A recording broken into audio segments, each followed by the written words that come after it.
Deputy McDonald, 3 minutes. 3 minutes. I'll ask Corda. Taoiseach, last night on RTE, the programme Whistleblower aired, and this illustrated again in some detail the horrific treatment of Maurice McCabe for daring to speak out about Garda malpractice in the Cavan Monaghan division. Taoiseach, we are agreed that Maurice is a good man, an honourable man, a man of incredible strength, and he and his wife Lorraine and their family deserve not only our support and our solidarity, but indeed our gratitude. For daring to speak out and for putting his head above the parapet, Maurice was smeared and he was bullied by fellow members of An Garda Síochána. He was the subject of the most despicable type of character assassination imaginable. That is a fact. The Charlton Tribunal found that Maurice was repulsively denigrated for being no more than a good citizen and police officer. The Tribunal also established that the then Garda Commissioner Martin Callanan undertook a most disgraceful attack on Maurice, aided and abetted by his press officer Dave Taylor. Against that backdrop, Taoiseach, Maurice is justifiably pursuing legal action against the state and Mr Callanan. However, it has emerged in recent days that it is in fact the state who will pay Mr Callanan's legal fees. The state, with taxpayers' money, Taoiseach. This is outrageous. Martin Callanan is a man who went around telling people falsely and without any foundation that Maurice McCabe was a child sex abuser who should not be trusted. Now, you said at the weekend, Taoiseach, that as a former state employee who is being sued in the course of his work, it is the norm for the state to offer representation to Mr Callanan. However, I put it to you that this is not a normal case. Mr Callanan has, of course, every right to defend himself in court, but in this case, which is being taken by the person he repulsively denigrated, he should not get 1 red cent of state money. Setting out to destroy Maurice McCabe was his doing, and he should face the consequences of his actions. The reputation of An Garda Síochána, as we all know, was deeply damaged by this episode. So for the state to come now to Mr Callanan's aid by way of providing for his legal fees is simply not acceptable. The decision taken by Acting Commissioner O'Coulon to recommend under the Garda Síochána Act that a defence be funded by the state was a decision taken before the tribunal had concluded and before the tribunal had found so heavily against Martin Callanan. So the state has already failed Maurice McCabe, Taoiseach, on numerous occasions, and now it looks set to support the individual who went to extraordinary lengths to destroy his character. So I want you to state categorically here this afternoon, Taoiseach, that this will not be the case.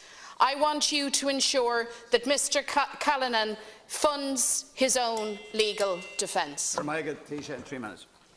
Thanks very much, Corda. Well, I think, first of all, once again, I want to take this opportunity to acknowledge Maurice McCabe, to acknowledge the enormous service that he has done to this country, to acknowledge his honesty, his decency, and as I've said in the past, I believe he is and was a distinguished member of the Gardaí and a good example of the kind of person that we want to have in our police force. When it comes to what we do next, I believe the most important thing is that we do right by Maurice McCabe and his wife Lorraine, even if that's coming rather late in the day. And I know that some people have seen the programme on RT television last night, and for a lot of people who haven't met Maurice McCabe and don't know Maurice McCabe, this may have been the first time that they had a chance to hear his voice and understand what he and his wife and his family went through for nearly a decade, merely for telling the truth, merely for having the courage to expose and stand up to wrongdoing and malfeasance in the organisation that he worked for, and how he was treated not just in some cases by senior people in the Gardaí, but also by his peers.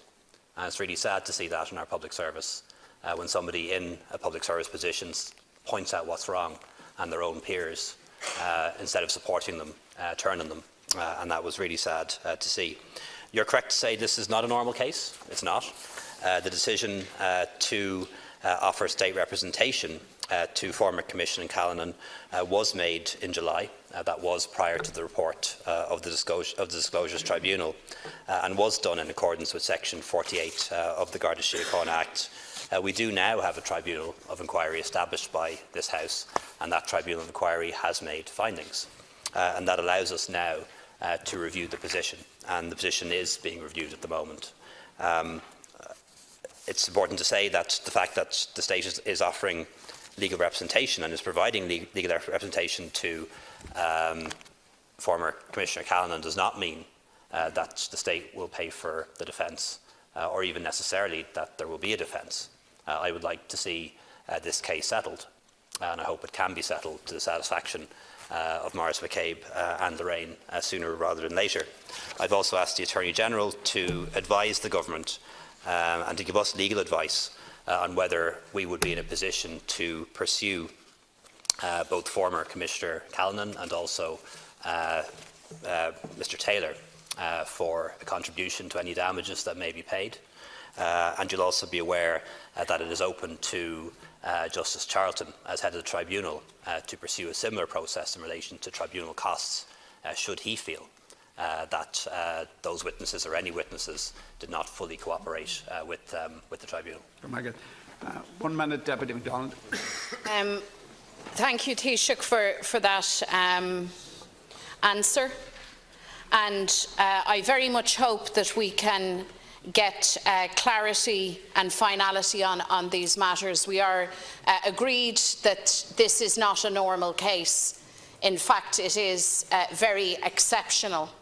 We are agreed that Charlton has found damningly against Martin Callanan.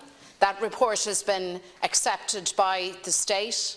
I think we accept also that it would be a contradiction in terms unthinkable for the state, therefore, on Mr Callanan's behalf to enter any form of defence.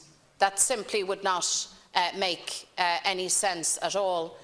So, Taoiseach, you say that this matter is being reviewed, and I welcome that. Can you tell us when we will have the outcome of that review and when we will know for certain that not a red cent of taxpayers' money will be used to defend Mr Callanan? And furthermore, if this case is settled, and I agree with you that it ought to be and that ought to be done speedily, that Mr Callanan and others will be pursued for those costs. Taoiseach, 1 minute. Deputy, until we get the legal advice from the Attorney-General and others, I can't answer that question, but certainly I'd like to be able to answer it as soon as possible. But I don't want to have the government take action without knowing what we can do legally, because we don't want to find ourselves exposed to costing the taxpayer even more by making a decision that may appear to be the right one now, but not having done the correct analysis. I should say that the Minister for Justice has met with Sergeant McCabe and his wife to apologise in person on behalf of the state for the manner in which he was treated. The new Garda Commissioner, Drew Harris, has also done the same. In accordance with Section 48 of the Garda Síochána Act of 2005, the Minister, on the recommendation of the Garda Commissioner, at the time approved the grant of state representation to Mr Callanan for the purposes of that case. That was done in July 2018. Before the tribunal reported, and he, along with all other parties to that action, is currently represented by the Chief State Solicitor's Office. It's important to say on the record of the Dáil that state representation does not constitute an undertaking or a grant of indemnity, and that has never been granted. Nor does the granting of representation imply that the case is going to be defended. It just means that the party is legally represented. Oh my God.